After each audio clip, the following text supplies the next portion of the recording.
मेरो नाम चाहिँ जक्सन पाइला अदृश्य, घर चाहिँ उदयपुर लिम्चू गाउँपालिका 1 माथि रमाइलो डाँडा भन्ने ठाउँमा हो।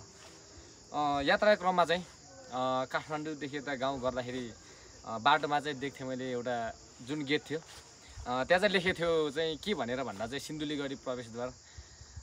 हेर्दाखेरि लेखाइ दामी, मलाई पनि जानु मन थियो क्या पहिलेदेखि। आज चाहिँ जाने अवसर मिल्यो, त्यसको लागि धन्यवाद। अहिले चाहिँ म सिन्धुलीगढी प्रवेशमा आइसकेर पनि घोडा चढिसकेँ। अब बसेर चढेँ, पुरै डर लागिरहेको छ, पुरै मुटु कामिरहेको छ। 100 रुपियाँ पैसा नाश गरिसकेँ मैले होइन, त्यही हो। अब म चाहिँ एकछिन घुम्दैछु।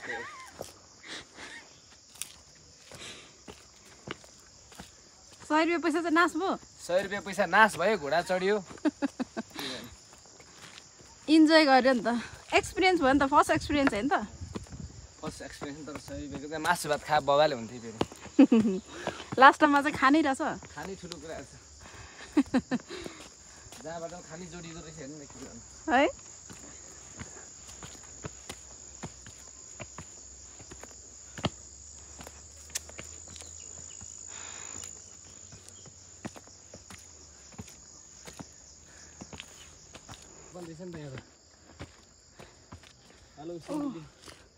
अहिले यहाँ टावर चाहिँ प्लस भएको रहेछ है, पहिले चाहिँ थिएन। हामी आउँदाखेरि चाहिँ नयाँ कुरा चाहिँ यो लाग्यो, धेरै वर्षपछि आएको। हामी आउँदा जहिले पनि राम्रै ठाउँमा आउँछ कि है। अब तपाईहरु आउँदा यस्तो थिएन, हामी आउँदा यस्तो छ भनेपछि हो, जहाँ परिवर्तन हुन्छ त्यही हामी उपस्थित हुन्छ, त्यही हामी पुग्छौँ। ल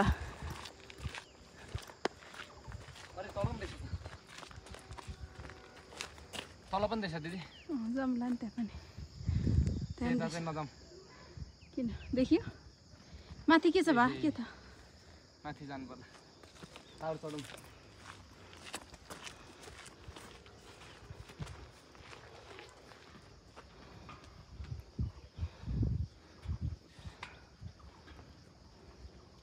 गर्मीको बेलामा कस्तो आनन्द आउने के, पुरै गर्मी छैन पनि यहाँ चढ्दा चाहिँ आनन्द हुने के। हावा आयो, वाउ कस्तो मिठो हावा।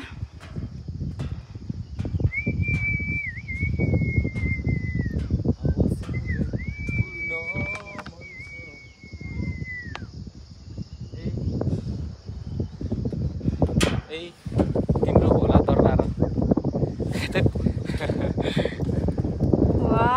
कस्तो मिठो हावा।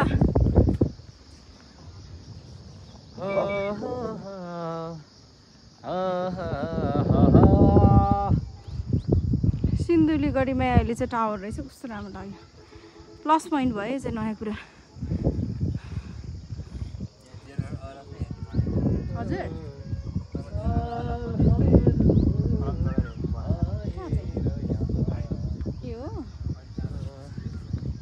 Thank you. के चाहिँ तल पनि छ यस्तै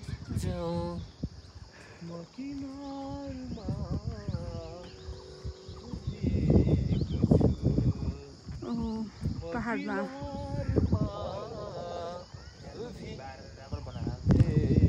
माथि यिनीहरू चाहिँ पानी पिउनु मिल्छ। ए हजुर,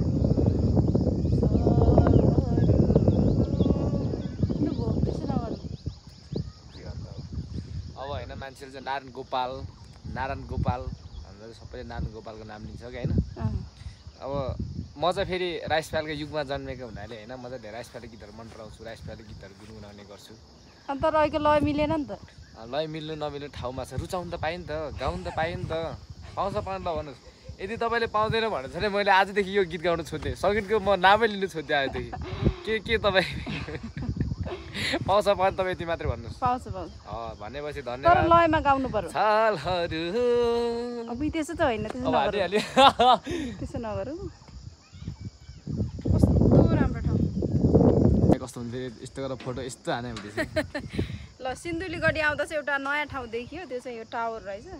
टावरमा आउँदा यस्तो आनन्द, थकानहरू सब मेटेर जाने, किनभने हावा यस्तो सरर आउँछ, यहाँ यस्तो हरियो जङ्गल, बाफ्रे यस्तो आनन्द छ। गाउँ प्रकृति यस्तो आनन्द छ। वाउ माथि जाँदा साह्रै आनन्द लाग्यो। तपाईको च्यानलको नाम सबैजना सिन्धुली सिन्धुलीबाट यात्रा गर्दा चाहिँ सिन्धुलीगढी निस्किनु होला र यहाँको मिठो एकदमै जडीबुटी सहितको हावा चाहिँ लिएर जानु होला। टिकट मात्र 55 रुपियाँ छ एकजनाको। हामी खाएर कतै उडाएर हुन्छ त्यो 55 रुपियाँ टक्क तिरेर जिन्दगीभरिलाई पुग्नेलाई आनन्द लिएर जानु।